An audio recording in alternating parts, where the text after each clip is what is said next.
बिस्मिल्लाहिर्रहमानिर्रहीम। तमाम दोस्तों को वेलकम करते हैं अपने चैनल के ऊपर। और आज हमारी डिस्कशन का जो मौजू है उसमें हम बात करेंगे कि रिसेंटली एफबीआर ने जो साल 2022 का गोशवारा है उसको लेके पहले नोटिसेस जारी किए और जिन लोगों ने उस नोटिसेस का जवाब नहीं दिया था उनके रिटर्न को उन्होंने इनवैलिड करार दे दिया है। अब ऐसे तमाम अफराद जिनकी रिटर्न फाइल तो हुई लेकिन सब्सिक्वेंटली वो कंप्लीट नहीं थी एज़ पर सेक्शन 120(3) के मुताबिक, तो ज़ाहिर है वहाँ पे कमिश्नर के पास ये पावर मौजूद है कि वो आपकी रिटर्न को जो है वो इनवैलिड करार दे सकता है।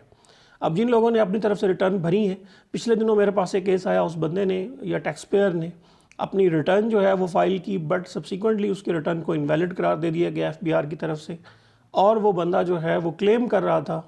कि मैं अब एक्टिव टैक्स फाइलर नहीं रहा। तो जब हमने उसके जाके पीछे रीज़न देखी तो उसमें ये था कि उन्हें सेक्शन 120(3) के अंदर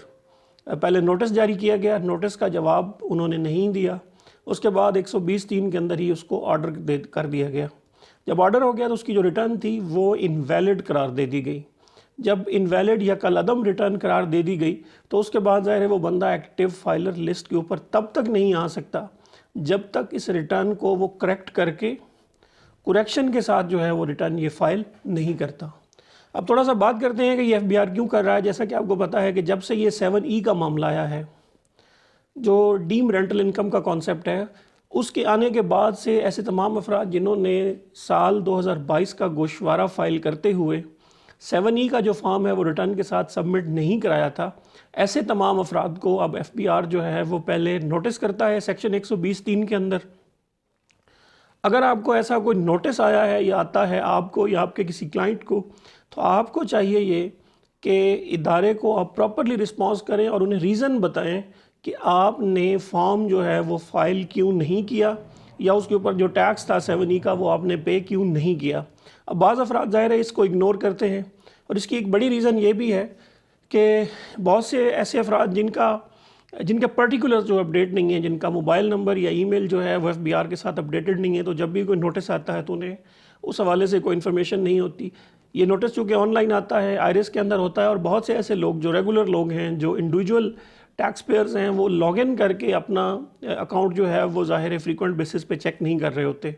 तो ये नोटिस आया और नोटिस आने के बाद एक आध दफ़ा उन्होंने रिमाइंडर किया और ज़ाहिर है उन्होंने अपनी जो ड्यू टाइम था उसके बाद इसके ऊपर जो है वो सेक्शन 120(3) के अंदर ही ऑर्डर पास कर दिया और ऑर्डर पास करने के बाद रिटर्न को जो है साल 2022 की उसको इनवैलिड करार दे दिया।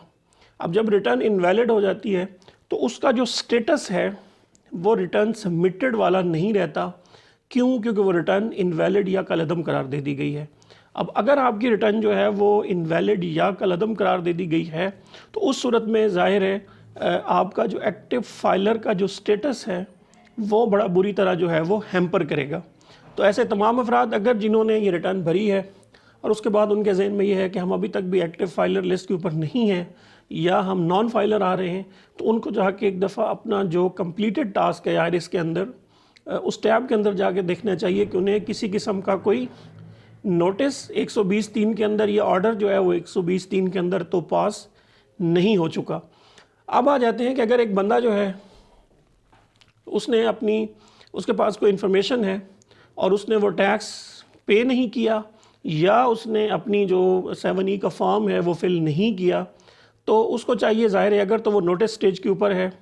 तो उसको रीज़न लिखे और रीज़न लिखने के बाद अपनी रिटर्न जो है उसको रिवाइज़ करे और रिवाइज़ करने के बाद अपना जो फॉर्म है वो फिल करे और इदारे को जाके बताए। और अगर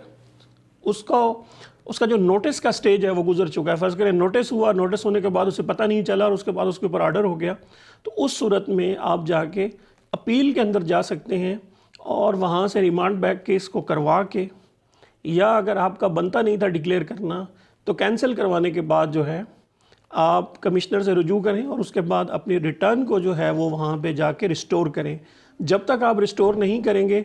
आपकी रिटर्न इनवैलिड रहेगी और इनवैलिड रिटर्न की सूरत में आपका जो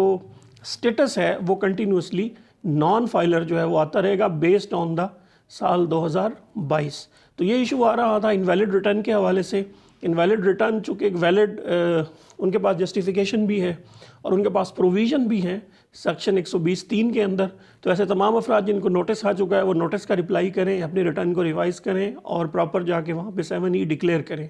जिन लोगों का नोटिस का पीरियड गुजर चुका है, उन्हें ऑर्डर हो चुका है, उनको चाहिए कि वो ऑर्डर की बेस पे अपील फ़ाइल करें और अपील फ़ाइल करने के बाद अपनी जस्टिफिकेशंस जो हैं वो कमिश्नर अपील के सामने रखें। वहाँ से या तो केस को रिमांड बैक करवा लें या उस ऑर्डर को कैंसिल करवा के दोबारा कमिश्नर से रुजू करें और अपनी रिटर्न को जो है वो नॉर्मल तरीके से रिवाइज़ करके 7E जो है उसको डिक्लेयर करके फ़ाइल करें, ताकि आपकी रिटर्न जो है वो एक वैलिड रिटर्न कंसिडर की जाए। वो फिर इसी तरह ताहयात आगे इनवैलिड ही ना चलती रहे, या दूसरी सूरत में आपको नॉन फाइलर या जो नॉन ATL वाला जो मामला है वो आपके साथ हो सकता है, जिससे आपको काफ़ी ज़्यादा टैक्स कंसिक्वेंसेस भी हो सकते हैं। अगर आपका कोई सवाल है इस हवाले से तो हमें नीचे कमेंट्स में लिखिए। वीडियो पसंद आती है लाइक कीजिए, शेयर कीजिए। आपका और आपके वक्त का बहुत बहुत शुक्रिया।